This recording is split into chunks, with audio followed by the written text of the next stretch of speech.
Hello friends, welcome back to our DK career classes. और हम सीख रहे हैं इंग्लिश वोकैब में हमारा टॉपिक चल रहा है वन वर्ड सब्स्टिट्यूशन। और वन वर्ड सब्स्टिट्यूशन में लगभग हम 54 जो वर्ड्स हैं वो कवर कर चुके हैं। तो आइए इस वीडियो में देखते हैं उससे अगले की वर्ड। तो पहला हमारा जो एक्सप्रेशन है, a disease that spread over a large area. ठीक है, एक ऐसी बीमारी जो कि स्प्रेड्स हो जाती है, जो कि फैल जाती है ओवर अ लार्ज एरिया, जो एक बहुत बड़े एरिया में, जो एक बहुत बड़े क्षेत्र में फैल जाती है। तो ऐसी बीमारी को हम कहते हैं, ऐसी बीमारी के लिए वर्ड आता है एपिडेमिक। एपिडेमिक, ठीक है, एपिडेमिक। एपिडेमिक को हिंदी में कहते हैं महामारी।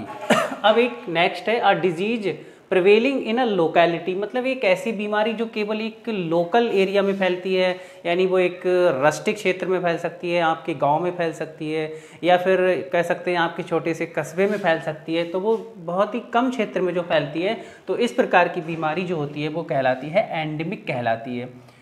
और जो एक लार्ज एरिया में फैलती है, बहुत बड़े एरिया में फैल जाती है, तो ऐसी बीमारी को कहा जाता है एपिडेमिक।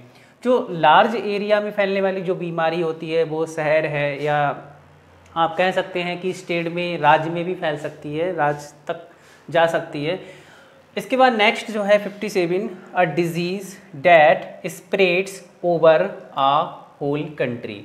ठीक है, मतलब एक ऐसी बीमारी जो स्प्रेड्स माने फैलती है ओवर अ होल कंट्री, जो होल कंट्री में फैल जाती है, या आप कह सकते हैं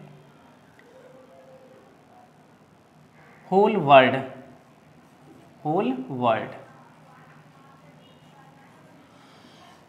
तो एक ऐसी बीमारी जो पूरे देश में फैल जाएगी, या फिर आप कह सकते हैं कि पूरे विश्व में फैल जाएगी। तो ऐसे बीमारी को हम क्या कहते हैं? ऐसी बीमारी के लिए वर्ड है पैंडेमिक। PANDEMIC, pandemic. ठीक है, तो पैंडेमिक जो है, अभी जो कोविड-19 चल रहा है, WHO ने, वर्ल्ड हेल्थ ऑर्गेनाइजेशन जो संगठन है, उसने इस बीमारी को, कोविड-19 जो डिजीज़ है, उस बीमारी को उसने पैंडेमिक घोषित कर दिया, क्योंकि ये बीमारी एक ऐसी बीमारी है जो पूरे देश में, या आप कह सकते हैं कि लगभग संसार का मतलब इस वर्ल्ड का कोई भी ऐसा कंट्री नहीं है जो इस बीमारी से अछूता ना हो। ठीक है, तो ऐसी बीमारी के लिए हम कहते हैं पैंडेमिक। अब हम इन तीनों वर्ड को किस तरह से याद करेंगे, और तीनों वर्ड में क्या अंतर है, क्या डिफरेंस है, ये भी आपको पता होना चाहिए। तो ये बीमारी जो होती है वो एक लार्ज एरिया में फैलेगी, आपके स्टेट में फैल सकती है, या यू कैन से आपके कंट्री में फैल सकती है। एंडेमिक जो होती है वो एक बहुत ही छोटे एरिया में फैलती है, लोकल एरिया में फैलती है, तो उसको एंडेमिक कहते हैं। और एक ऐसी बीमारी जो देश में और विदेश में, पूरे विश्व में फैल जाती है, इस बीमारी को पैंडेमिक कहते हैं। देखिए यहाँ पे इनमें जो डैम, सब में एक कॉमन वर्ड आ रहा है, इसमें भी डैम है और इसमें भी डैम है, ये सब एक कॉमन वर्ड आ रहा है, एक रूट वर्ड है डैम। और इस डैम का मतलब होता है पीपल से, लोगों से होता है। ठीक है, मतलब एक ऐसी बीमारी जो लोगों के बीच फैल गई है। और यहाँ पर जो पैन है, ये भी एक रूट वर्ड है, पैन। हाँ, पैन एक रूट वर्ड है, और इस पैन का मतलब होता है आल, और ये पीपल हो गया। ठीक है, मतलब विश्व के लगभग सभी लोगों में, जितने भी लोग हैं, उनके बीच ये बीमारी फैल गई है, तो इस बीमारी को हम कहते हैं पैंडेमिक कहते हैं। तो आई होप आपको यहाँ तक क्लियर हो गया होगा। नेक्स्ट है डेट कैन बी बिलीव्ड। अब जिस पर विश्वास किया जा सकता हो, जिस पर विश्वास किया जा सकता हो, उसके लिए वर्ड आता है क्रेडिबल। ठीक है, CREDIBLE, क्रेडिबल, विश्वसनीय, क्रेडिबल। नेक्स्ट है 59, date can not be believed. अब जिस पे विश्वास ना किया जा सकता हो, तो उसमें क्या करेंगे?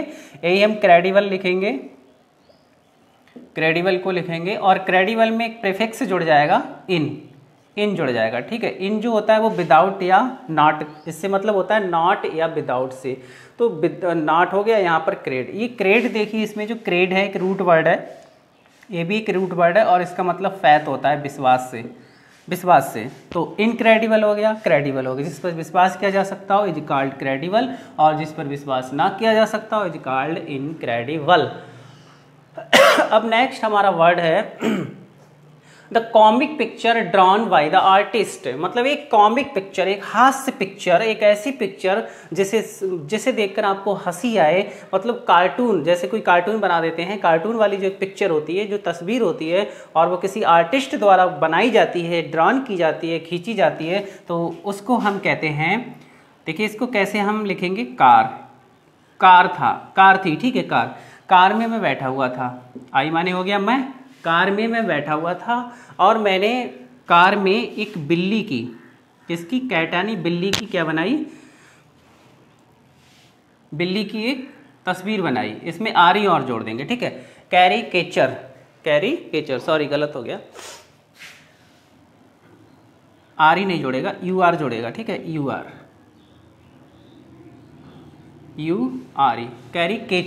कैरिकेचर होता है, ठीक है।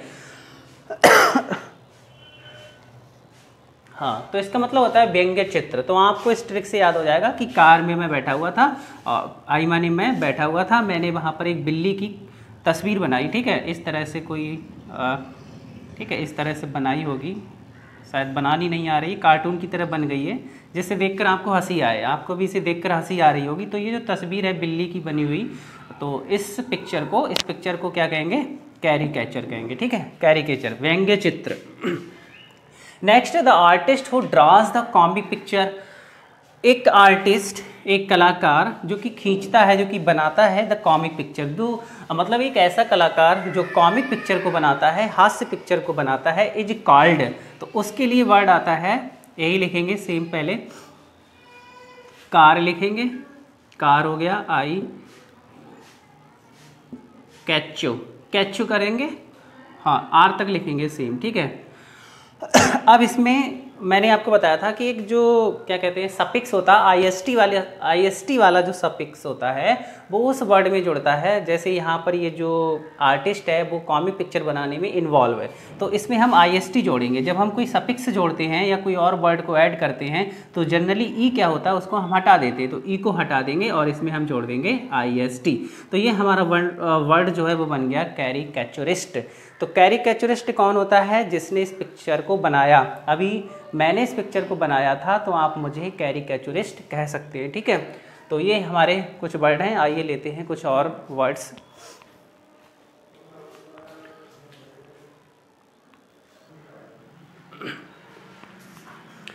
तो next one is the state of being unmarried, मतलब अनमैरिड रहने की जो स्थिति होती है, कोई पर्सन जो अनमैरिड रहता है, जो शादी नहीं करता है, उसके लिए एक वर्ड आता है सेलिबसी, CELIBACY।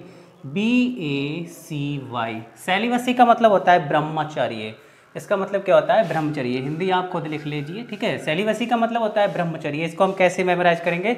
इसकी एक ट्रिक बनाते हैं, सैली मतलब ये हो गया सहेली, सहेली हो गया, और यहाँ पर हो गया बसी, बसी मतलब बसा या बसी, ठीक है, बसी।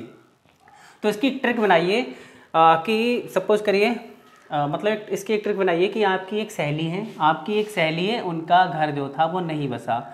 आपकी एक सहेली है, उनका घर नहीं बसा, बसी आ रहा नहीं, इसका साउंड आ रहा, बसी नहीं बसा, क्योंकि उनका जो लवर था, उनकी सहेली का जो लवर था वो क्या हो गया? ब्रह्मचर्य हो गया। तो सेलिबसी, सहेली का घर नहीं बसा क्योंकि उनका जो लवर था वो ब्रह्मचर्य हो गया। तो सेलिबसी का मतलब क्या होता है? The state of being unmarried is called celibacy. Next है an older woman who is not married. एक ओल्डर वुमन का मतलब एक कोई औरत है जिसकी एज बहुत ज़्यादा हो गई है, बहुत ज़्यादा हो गई, ठीक। उसने शादी नहीं की है, तो इसके लिए आता है वर्ड स्पिनिस्टर। स्पिनेस्टर आता है, ठीक है। स्पिनेस्टर का मतलब होता है कुंवारी। स्पिनेस्टर, एक कुंवारी वो होता है जिसकी एज नहीं हुई है लेकिन अभी उसकी शादी नहीं हुई है, तो उसके लिए वर्ड आता है मैडन, MAIDEN। मैडन एक वर्ड अभी हमने प्रीवियस वीडियो में लिखाया था कि मैडन जो होता है कोई व्यक्ति जो अपना पहला भाषण देता है, फर्स्ट स्पीच उसका जो होता है वो भी मैडन कहलाता है। और एक ऐसी गर्ल मतलब जो अभी कुंवारी है उसके लिए मैडन कहेंगे। लेकिन ये वर्ड थोड़ा सा इससे अलग हटके रहे। ये ऐसा वर्ड है जिसमें एक औरत है जिसकी बहुत एज हो गई है, बहुत एज हो गई है और उसने शादी नहीं की है, तो ऐसी औरत के लिए कहते हैं स्पिनेस्टर कहते हैं। ऐसी वुमेन के लिए स्पिनेस्टर कहा जाता है, ठीक है।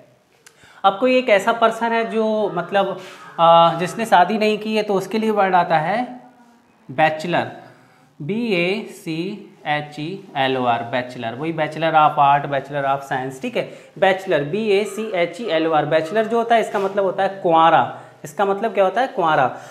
और ये जो कुंवारी है मतलब जो कम एज की है, जिसकी अभी शादी नहीं हुई है, तो इसके लिए एक वर्ड ये वाला वर्ड भी हम यूज कर सकते हैं, बैचलर टे, ठीक है। ये इसका मतलब भी कुंवारी हो गया। तो ये एक ऐसी औरत है जिसकी बहुत अधिक एज हो गई है, उसने शादी नहीं की है, इसके लिए स्पिनिस्टर का यूज करेंगे। और एक गर्ल है जो अभी शादी लायक नहीं हुई है, कुंवारी है, उसके लिए मैडन आएगा या बैचलरेट आएगा। और एक बॉय है, एक लड़का है, मेल के लिए वर्ड आएगा बैचलर। बैचलर का मतलब होता है कुंवारा। अब नेक्स्ट हमारा है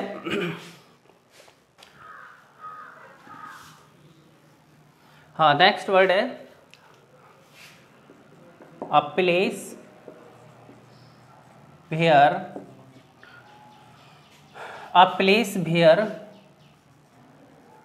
dead bodies are cremated, या you can say vault। तो एक ऐसा स्थान जहाँ पर क्या होता है, डेड बॉडीज़ जो होती हैं, जो मृत शरीर होता है, उसको क्रेमेटेड किया जाता है। कहने का मतलब उसका दाह संस्कार किया जाता है, या मतलब कह सकते हैं उसको जलाया जाता है। तो जलाने की जो प्रक्रिया होती है मृत शरीर को, उसको कहते हैं, मतलब स्थान की बात की जा रही है। तो ऐसे स्थान को क्या कहते हैं, ऐसे स्थान के लिए वर्ड आता है क्रेमाटोरियम,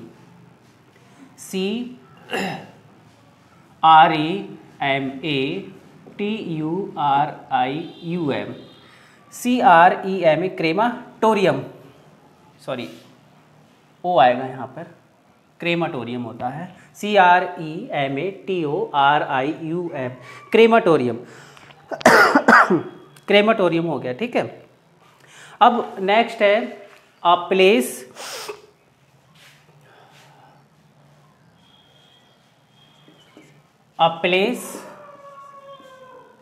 where dead bodies are buried, ठीक है। A place where dead bodies are buried, एक ऐसा स्थान जहाँ पर डेड बॉडीज को बरीड किया जाता है। बरीड का मतलब दफनाया जाता है। तो उस स्थान के लिए हम कहते हैं सिमेट्री, CEMETERY, ठीक है। ऐसे वर्ड के लिए क्या आता है, ऐसे एक्सप्रेशन के लिए आता है सिमेट्री। सिमेट्री का मतलब होता है कब्रिस्तान, इसका मतलब होता है कब्रिस्तान। एक ऐसा स्थान जहाँ पर डेड बॉडीज को बरीड किया जाता है, दफनाया जाता है, इज कॉल्ड सिमेट्री कहा जाता है। इस तरह से भी पूछा जा सकता है, अ प्लेस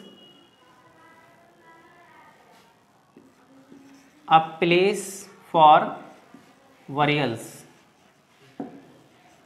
ठीक है। इस तरह से भी पूछा जा सकता है।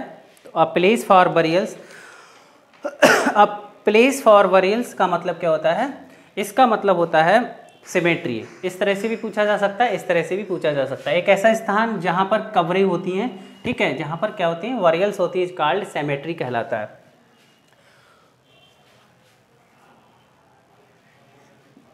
अ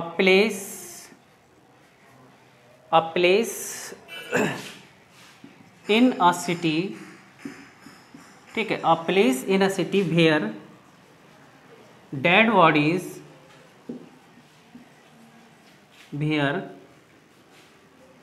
बॉडीज आर बरीड, ठीक है। मतलब ये एक्सप्रेशन हमारा ये कह रहा है कि एक ऐसा स्थान जहाँ पर मतलब इन ए सिटी, मतलब स्पेशली वो सिटी में होता है। Place specially in a city where dead bodies are buried, एक ऐसा स्थान जो शहर में होता है और वहाँ पर डेड बॉडीज को दफनाया जाता है। मतलब ये स्थान जो होता है एक लार्ज एरिया में होता है फैला हुआ, और स्पेशली बड़े बड़े शहरों में होता है। तो इसके लिए वर्ड आता है नेक्रो, NECRO, नेक्रोपोलिस। इसके लिए वर्ड आता है नेक्रोपोलिस। नेक्रोपोलिस माने भी कब्रिस्तान होता है, सिमेट्री माने भी कब्रिस्तान होता है, लेकिन दोनों में ये अंतर होता है कि ये क्या होता है, ये जनरली रस्टिक एरिया में होता है और इसका जो एरिया होता है वो छोटा सा होता है, और ये जो होता है इसका एरिया बहुत बड़ा होता है। और ये जो प्लेस होता है वो जनरली बड़े बड़े शहरों में पाया जाता है। जो बड़े बड़े कब्रिस्तान होते हैं उनके लिए हम कहते हैं नेक्रोपोलिस। नेक्रोपोलिस में एक रूट वर्ड है ये नेक्रो, और इसका मतलब होता है डेड बॉडी से होता है, ठीक है। इसका मतलब क्या होता है, डेड बॉडी से होता है। पॉलिस भी एक रूट वर्ड है और इसका मतलब होता है सिटी। तो सिटी में एक ऐसा स्थान जहां पर डेड बॉडीज को क्या किया जाता है, वर्रीड किया जाता है, इज कॉल्ड नेक्रोपोलिस कहते हैं।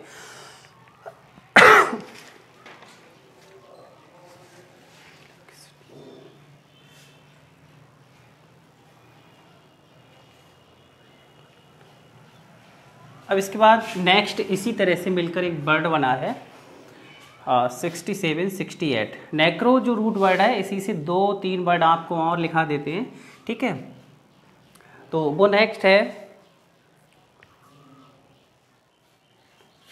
One who talks to spirit of dead bodies।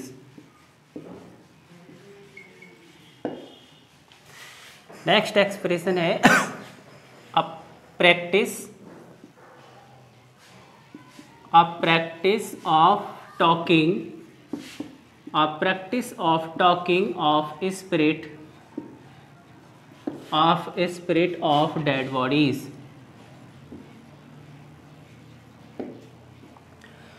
तो ये जो दो एक्सप्रेशन है इनको थोड़ा सा समझिए।